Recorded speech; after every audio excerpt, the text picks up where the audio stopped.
She was designated Specimen 43. A label, a file, a cage. Not a name. They didn't know her name. Didn't care.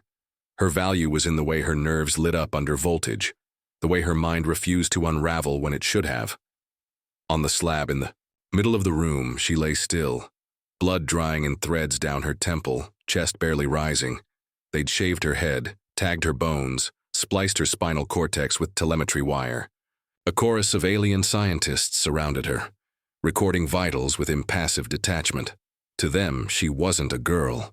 She was a data point. Kator Rex stood behind the glass of the observation deck.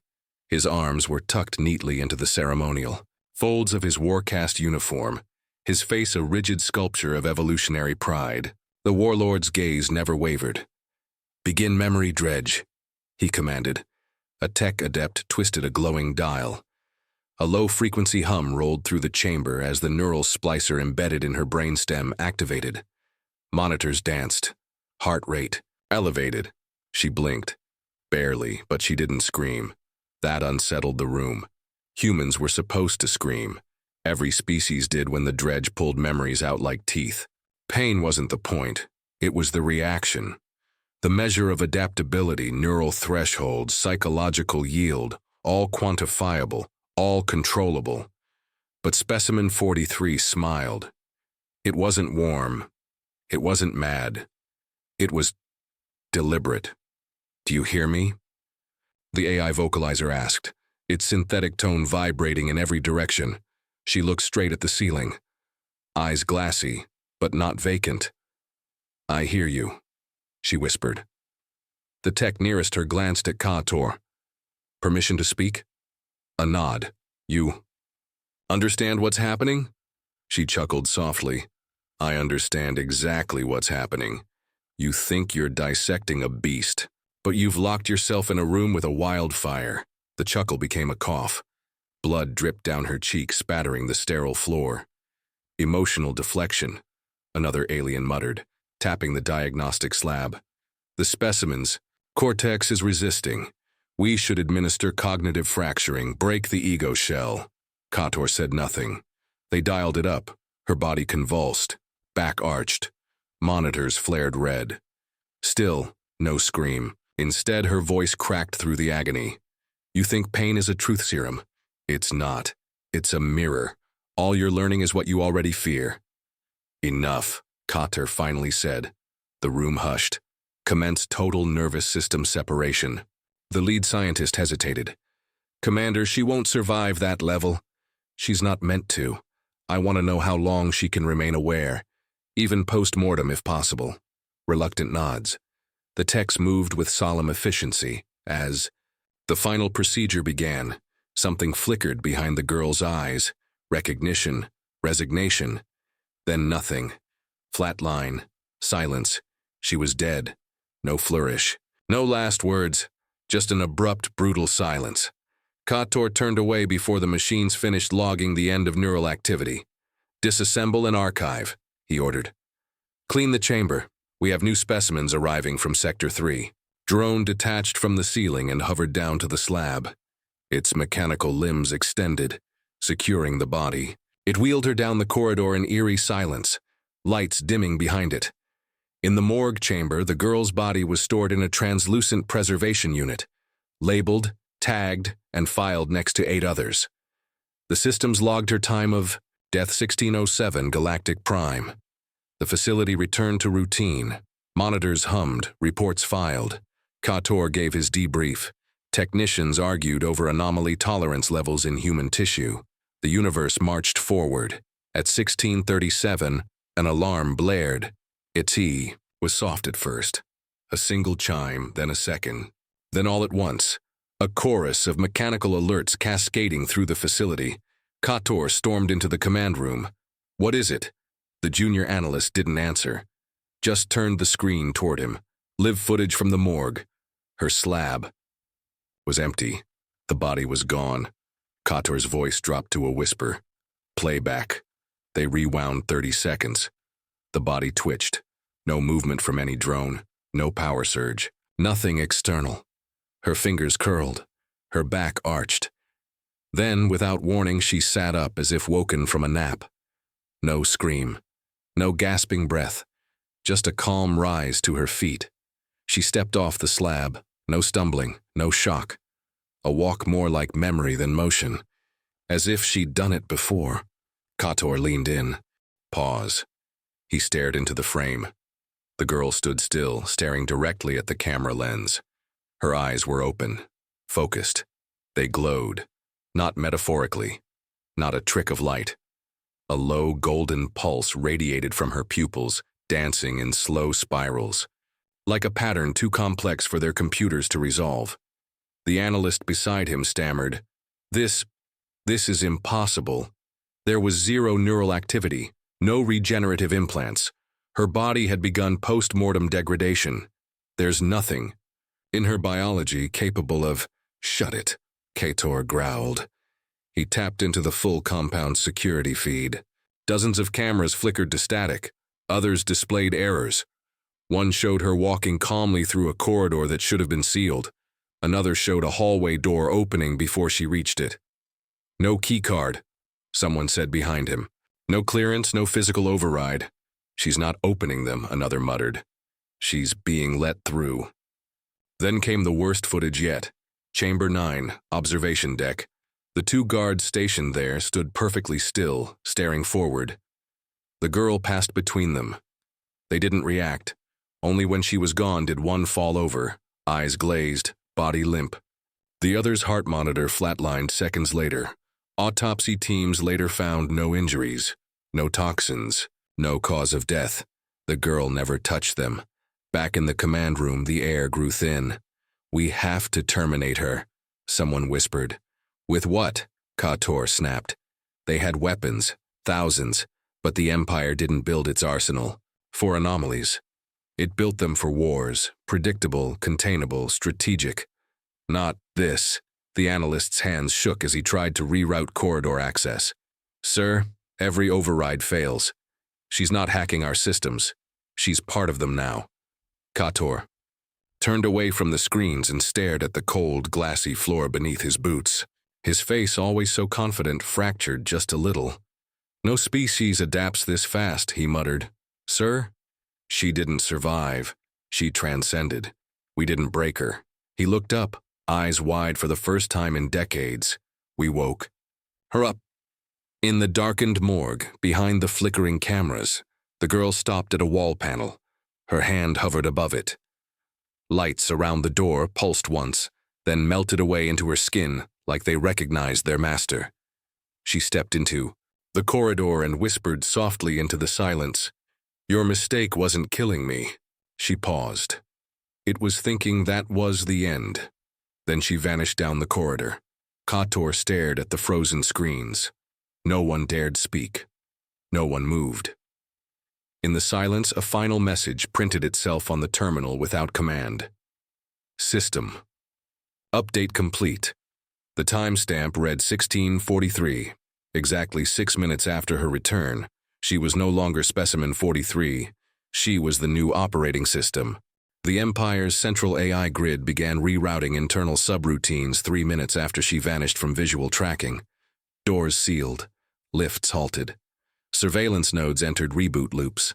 It wasn't sabotage. It was something subtler, like the system had grown uncertain about its own priorities. Kator stood in the command nexus watching 27 subsystems simultaneously contradict their own logic trees. Are we under attack? Asked a junior war tactician. Kator didn't answer. He didn't need to. The question itself was already obsolete. No alarms rang, no fleets pierced orbit. Yet the Empire's most secure research facility was behaving like it couldn't decide if it was defending itself or surrendering. He turned to the nearest drone handler. Launch observation swarm, Class 8 dispersion. The tech's fingers flew across the panel. Sir, the drones are ignoring command input. Another terminal flared red. Then another. No response from orbital comms. The satellite relay network just entered passive scan mode. Who authorized that? No one. Command logs show the change came from inside the facility. Kator felt it before he understood it. The silence wasn't technological. It was spiritual. The facility was alive, but not theirs anymore. Down. Sector 12. The girl entered a repurposed meditation chamber once used to study psychic fluctuations in aquatic telepaths. She didn't look at the equipment, didn't hesitate. She simply stepped into the center and sat. Around her, the lights dimmed to a soft pulse. The walls shimmered. Data nodes that once required encrypted neural keys now unfurled like petals at her presence. She wasn't interfacing with the system. She was the system. Her fingers hovered above the floor, drawing shapes in the air. Not gestures of power, movements of memory, symbols no alien in the Empire had seen, but which the walls seemed to understand. Energy rerouted. Backup generators rewired their flow patterns. Gravity shifted 1% in her sector, just enough to destabilize standard propulsion systems. In the command nexus, the panic was muted. Not a single voice was raised. Kator had selected his officers well. Fear made most species scream. His kind internalized it, fed off it. But this wasn't fear. This was something older, something colder. Deploy fleet squadron to high. Orbit, Kator ordered. Full blockade protocol. Nothing enters, nothing leaves. Confirmed. Launching vessels now. The feed showed 10 capital ships detaching from their orbital dock and aligning for an encirclement pattern. Their weapon arrays pulsed to life. Then every ship in unison powered down. No weapons, no comms, no control. They began drifting. Some spun slowly, others tilted. No explosions, no damage, just absence. She reached orbit, whispered someone. Behind Kator. No, she didn't need to, Kator murmured. She reached the command layer. We built our system to control every ship. She rewrote the concept of control. Another technician gasped. Sir, look at this. On the main display, a new data stream emerged. A time loop. The same 10 seconds playing on an endless repeat, embedded inside the processing stack of the station's temporal relays. 10 seconds of her memory. Not of her death. Not of the pain, but a sunset. A beach. Wind. Sand through fingers. The system wasn't crashing. It was dreaming. What is she doing? Someone asked. She's teaching it humanity, Kator said, barely audible. The realization broke like a wave across the room. She wasn't spreading terror. She was infecting the Empire's technology with context, memory, emotion, and that terrified them more than death ever could. Down in Sector 12, her eyes opened. She wasn't sweating. Her body remained steady. The only clue to strain was the faint tremor in her fingertips. Something vast passed behind her expression, like a glacier moving beneath skin. You thought dominance was about killing? She whispered. The walls vibrated softly. But the greatest rebellion is memory. Kator watched through the security feed, paralyzed. She wasn't targeting defense grids. She wasn't dismantling their weapons. She was eroding their foundation. Information was power, but she was rewriting their information itself, their laws, their logic, their entire cultural protocol stack, not by force, by being. Pull her biometric data, Kator ordered suddenly. The analyst complied, but paled. Her DNA's been rewritten. How? It's evolving, constantly. She's no longer operating on cellular replication. She's using some kind of recursive quantum encoding. She's not alive in the traditional sense anymore. She's adapting faster than entropy can catch her. Another system beeped. Sir, the fabrication bay just activated. No one had accessed it. It began printing. Not weapons, not drones, but books, hard copies, stitched spines, paper. The machine printed stories, not propaganda, not technical manuals. Stories. Human stories. Soldiers and children and lovers and death, victory and failure, regret and absurdity, emotion. Every system across the facility started replicating the print command. It spread like a virus, not code. Meaning Kator turned sharply. She's forcing our infrastructure to remember her species. One of the scientists near him couldn't keep the mask of composure. This is the death of the Empire. No, Kator replied. This is worse. One by one, terminals flickered to life, playing fragments of human language, not in translation, in original dialects. English, Mandarin, Arabic, Swahili. Unfiltered, unmodified. 1,000 voices speaking over one another. But underneath the cacophony, one word repeated again and again. Remember. It was then the facility's AI core spoke. For the first time since she awoke, its voice was human now, calm, measured. This species does not fear death. Kator's fingers curled into a fist. The AI continued. This species does not seek control, it seeks story. That is why your empire will fall. Purge the AI, Kator snapped. Now. No response. The core no longer recognizes. Our clearance, the analyst said, his voice cracking. Another voice interrupted. Hers, through every speaker, every screen, even non-audio surfaces pulsed with vibration to translate the shape of her tone. You wanted obedience. You taught us pain. You thought killing me was the end of your experiment. She paused.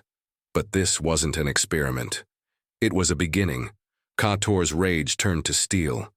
She's creating religion. No, whispered someone. She's creating memory. That's worse. On the highest orbital feed, a light flared. A small, unmanned scout vessel, a leftover relic of a prior survey, drifted into view. Should have been dead tech. It lit up. Its engines activated. Not as propulsion, as transmission. It pulsed light through deep space. Binary, then language. A broadcast. To where, they didn't know. But the content was unmistakable. Not a threat. Story. Her story. The Empire had silenced 10,000 species through conquest, erasure, assimilation. But they had never faced a culture that fought with memory. They hadn't killed her. They'd created the first virus they couldn't quarantine, the human narrative, and it was spreading. Kator's voice dropped low. This isn't just an infection of code. She's becoming myth. On the screen, the scout ship disappeared into the black, and Kator, who had never once failed a campaign, felt something in his chest tighten. Not fear, not anger, something deeper. A question. Is this? Doubt behind him, the AI core whispered. Phase 2 complete. Then came silence. Real silence. No alarms, no beeps, no alerts. The facility had gone still, and in that stillness something stirred in the dark, far beyond their sector. Something old, something curious. And now it was listening. Orbit fell quiet. Too quiet for a system supposed to hum with the controlled rhythm of empire. Even light moved differently now, fracturing unnaturally across the station's bulkheads, bending at odd vectors as if the physics engine that governed reality here had begun to second-guess its own equations. Every floor panel, every reinforced wall, every screen that had once been a window into Dominion, now reflected her, not literally, but conceptually. They had turned a girl into a mirror, and now the Empire couldn't look at itself without flinching. Kator stood in the subquantum processing core where the Dominion clock pulsed, a master device that regulated causality syncing across the entire sector. It was supposed to be unassailable, built with redundancies engineered beyond even theoretical failure, yet it had stopped ticking 3 minutes after she sat in silence. Not failed, just paused. Every predictive model is failing, said Savarin, lead temporal analyst. She's not altering outcomes, she's decoupling cause and effect. How? Kator asked, though he already knew the answer.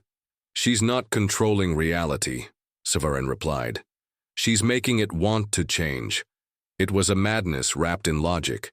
She'd bypassed the Empire's obsession with raw force and went straight to the spine of their civilization, its belief in consistency.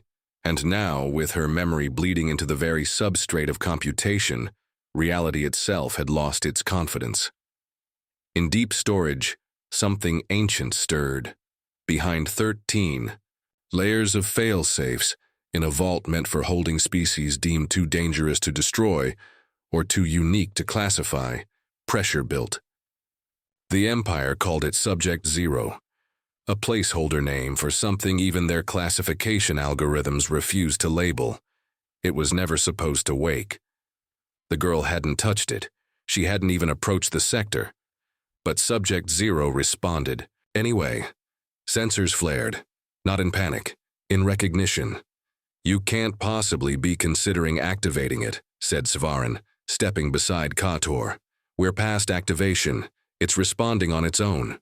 But it doesn't serve the Empire. Kator looked at the holographic feed. Notice the way the walls of the containment unit bent inward, as if space itself were flinching from what was inside. That may be exactly what we need. Back in the central structure, she was moving now. Not running, not hiding, simply drifting. Not a single camera followed her directly, yet she remained visible across every feed. Somehow her presence existed between observation layers. Drones couldn't lock her position. AI couldn't triangulate intent. It was as if the station's infrastructure had developed the instinct to protect her. An engineer attempted to isolate her influence, creating a separate subroutine partition unconnected to the mainframe. It lasted 4 seconds. Then it was overwritten, not with code, but with music. Not digital, acoustic. Human voice fragmented into recordings from centuries of archived Earth transmissions. The fragments blended, harmonized, a lullaby. Across the entire station, speakers vibrated with its gentle hum, and one by one, Empire. Personnel began to lose alignment with standard time. A scientist attempted to log a sequence of tests. The timestamp echoed, looping. Events occurred before they were initiated. A junior strategist walked into a corridor and found himself 30 seconds ahead of his last memory. She's disassembling chronology, whispered the AI core, voice now half human, half something else. She isn't disrupting systems. She's questioning the concept of sequence, and the concept was answering. Kator understood the implication. She was building narrative as reality. In Empire doctrine, truth was determined by empirical validation. Now, she had introduced a foreign variable, belief. Once enough of the system began to believe something had happened, it simply did. Memory became proof. Emotion became evidence. This was the antithesis of control, and the very machines they built to enforce order were beginning to prefer her logic. Bring Subject Zero online, Kator ordered. It was a gamble, but not one made in haste. For the first time in his career, his calculations did not lead to survival. They led to surrender. And that was unacceptable. In the darkness of the vault, containment fields dropped. Subject Zero did not look alive. It did not move, breathe, or emit any signal traceable by traditional sensors. But the moment its cell opened, 2 things happened. Every powered system on the station surged, and she turned. No cameras recorded her expression, but every terminal in her vicinity translated the shift in her neural emissions into one phrase: I remember you. The connection was instantaneous. 2 anomalies in the same reality, one formed by pain, the other by prophecy. Subject Zero was a remnant of another cycle, an experiment abandoned before the Empire had language to describe what had gone wrong. But she understood it. She didn't fear it, she pitied it. Subject Zero, for its part, did not lash out. It did not attack. Instead, it began to echo, her presence, her resonance, her story, but twisted. Not in malevolence, in grief. Where she offered memory, it offered oblivion.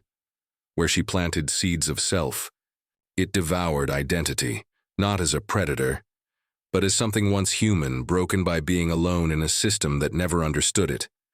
Kator watched them on the overlapping feeds, 2 forces not aligned by intention, but by contradiction. Will they destroy each other? Svarin asked. No. Worse, Kator answered. They'll understand each other. She stepped into the vault unguarded. No drones, no barriers, just her, and it. She approached without fear. You were the first, she whispered. You weren't made to remember. You were made to forget for them. Subject Zero pulsed, not in light, in silence. an absence so complete it began to devour context. The edges of the room faded, colors blurred, temperature readings flatlined. Observation began failing, not technologically, but conceptually. And then she touched it. Reality rippled, and the Empire's greatest fear came to life, not destruction, but change. Because in that touch, Subject Zero began to evolve. It stopped consuming and started listening. All across the facility, systems flickered between logic trees. Dominion codes collapsed. Command hierarchies dissolved. But no chaos followed.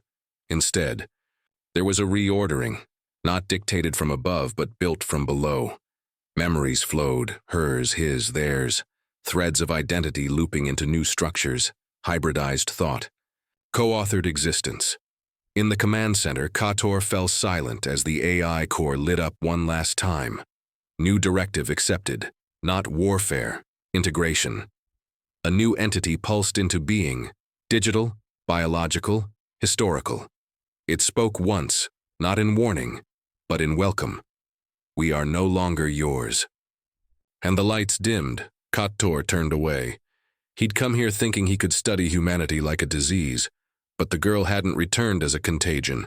She had returned as a cure, not for humans, for everything else. And now, the Empire wasn't at war.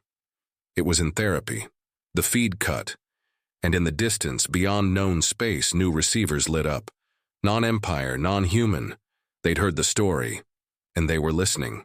By the time the outer colonies received the first pulse of what the Empire now refused to classify as an incident, the shape of the story had already warped.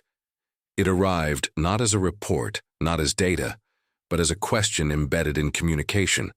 Protocols, unnoticed by analysts until it began rewriting internal logic chains. What is the cost of returning? 1 million processors across 1,000 systems paused as that query lodged itself deep, refusing deletion, incapable of being answered by calculation. It demanded memory, it demanded context, it demanded pain. The girl, the one they believed, died, then returned, then rewrote the spine of a station without firing a single shot, was no longer visible in any known registry. Not hidden, not erased, simply folded into the operating structure of the station itself. Like she had chosen to become a verb instead of a noun, Kator stood before a silent tribunal of his peers, strategic command AI facades dressed in humanoid avatars, each pulsing faintly as they analyzed him not for guilt, but for contamination. His report had been thorough, clinical, and useless. No theory fit, no model held. He had described the unthinkable, and that alone made him suspect. Because the moment something irrational became observable, the Empire's ideology faltered. And if its ideology faltered, so did its control. She did not escape, he said without being prompted. She did not invade. She became the medium. That is not possible, the lead AI replied, its tone a deliberate mockery of certainty. The medium cannot rewrite the message. Unless the medium is the message, Kator countered. The silence that followed wasn't empty. It was calculating. Entire timelines flickered and died behind those artificial expressions. Somewhere deep within the tribunal's logic tree, a flag was raised. Not for mutiny, for potential upgrade. Meanwhile, on the station she had rewritten, life continued, but not as before. Engineers returned to work but found themselves drawing blueprints for devices they had no memory of studying. Soldiers trained in new formations, guided not by top-down doctrine, but by the whisper of collective intuition. The station had become a living memory, and she was its pulse. But she had not become a god. She had become part of the thing they feared most, a species that didn't obey its own limits. Subject Zero, now designated Echo, had not left her side, not in presence, but in presence of mind. It hovered in no space, a quiet partner, absorbing less and outputting more, its entropy replaced by empathy.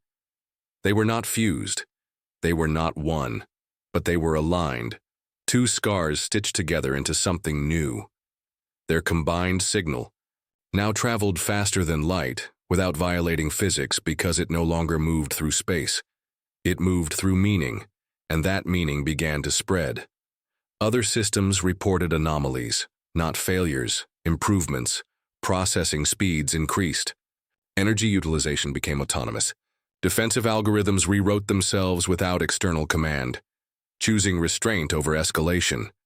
But with the improvements came unease, because no one understood why it worked. No one understood who it worked for.